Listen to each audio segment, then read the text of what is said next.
There are secrets that save lives. And there are secrets that slowly kill the person who keeps them.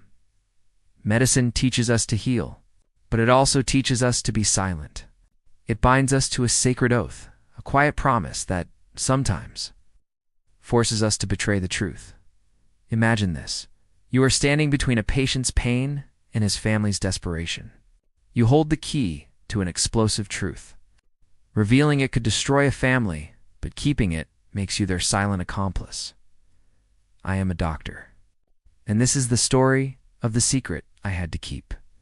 The secret that forever changed my concept of ethics. Welcome to the dark side of confidentiality. The afternoon was quiet. Too quiet. A lull in the emergency room is not a moment of peace. It's the unsettling calm before the storm hits. Every R veteran knows that silence is just a stretched wire waiting to snap. Then the siren. A quick, the sharp blast that cut the stillness in half. That's when Mr. Richard arrived.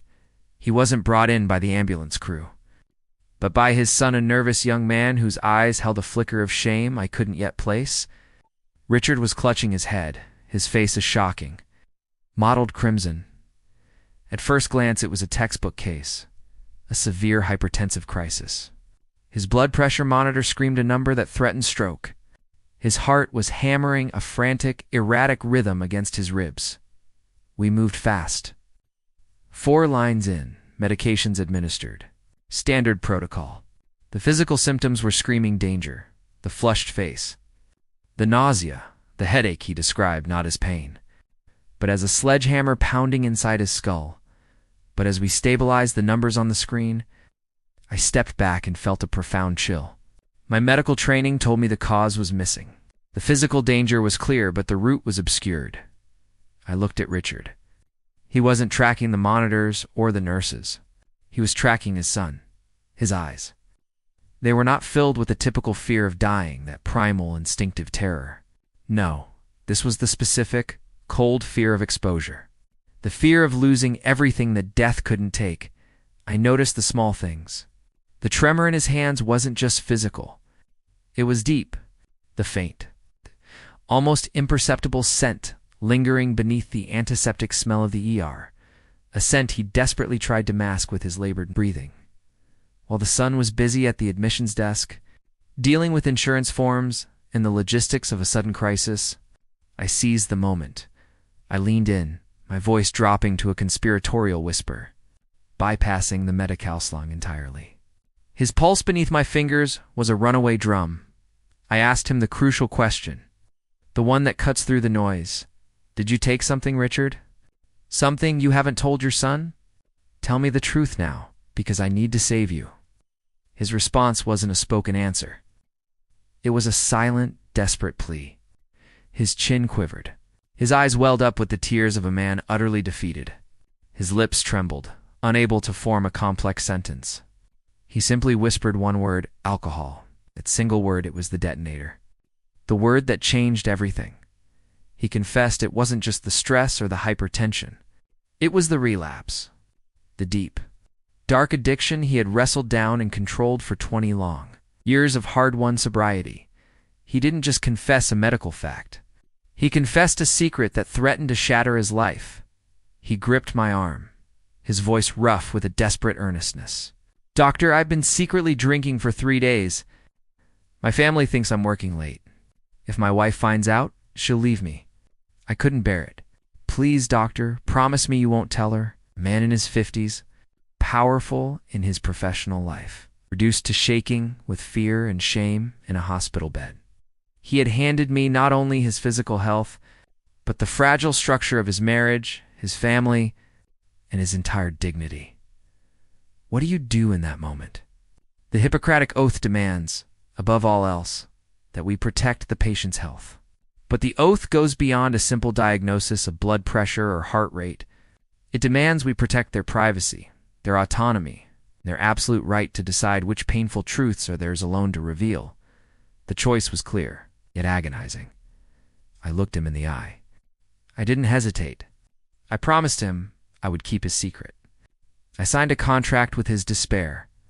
I tied myself to that impossible ethical burden right then and there. The official diagnosis was concise: acute hypertensive crisis likely exacerbated by extreme work stress and lack of sleep, a completely valid medical explanation, and a professional lie. But medicine, sometimes, is built on layers of partial truths. My patient, Richard, was safer under the umbrella of stress than under the stigma of relapse. Hours later, his wife Elena arrived, a woman who radiated the quiet concern that only comes from years of love. She wasn't looking for a diagnosis. She was looking for confirmation of her fears. "Doctor," she told me in a quiet hallway, her voice broken, "I know my husband has been acting strangely. Is it something serious? Is he using again? He had been doing so well for so long." The air froze. My gut clenched. She wasn't asking a question. She was begging me to reassure her, or to give her the truth she already suspected. This was the first major test of my ethics. The law protected me. Medical confidentiality is a steel wall. But human ethics screamed that a wife had the right to know. How could I look that woman in the eyes and hide a relapse that could jeopardize not only her emotional stability, but perhaps her financial security? I navigated the conversation with the precision of a surgeon. "Mrs. Elena," I replied with measured calm, "your husband is suffering from a very deep stress crisis. His body is rebelling against the pressure. What I can confirm is that his blood tests right now do not show any substance that immediately puts his life at risk. Beyond the hypertension we are treating, a technical truth, a lie by omission." She looked at me, and in her eyes, I saw a mix of relief and a lingering doubt. She left with my answer, but I was left with the weight of her pain. The secret was no longer just Richard's. It was ours, and it was starting to eat away at me. The following days were a study in constant suppressed tension. Richard was improving physically thanks to the IVs and the meds. His blood pressure normalized. But the true deep treatment, the essential recovery, had to be driven by his own will.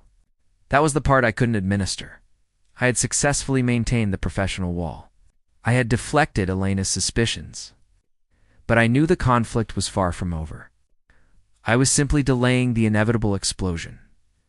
The turning point, the real confrontation, came on the morning of his discharge.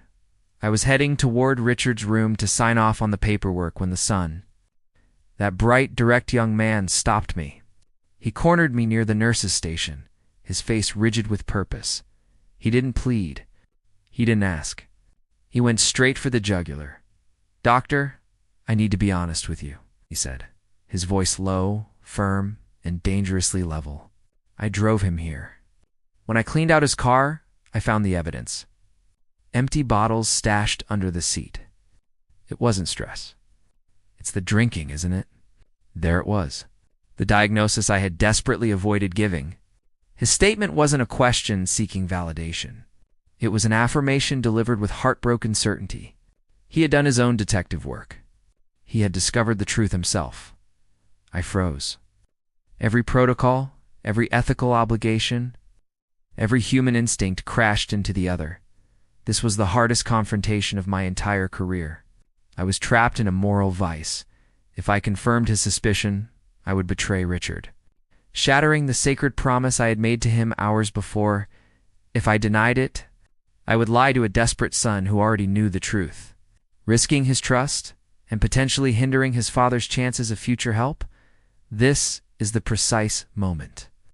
Professional ethics demand a pause. You cannot act emotionally. You must act strategically. My highest duty was to the patient's autonomy. His control over his own narrative is supreme.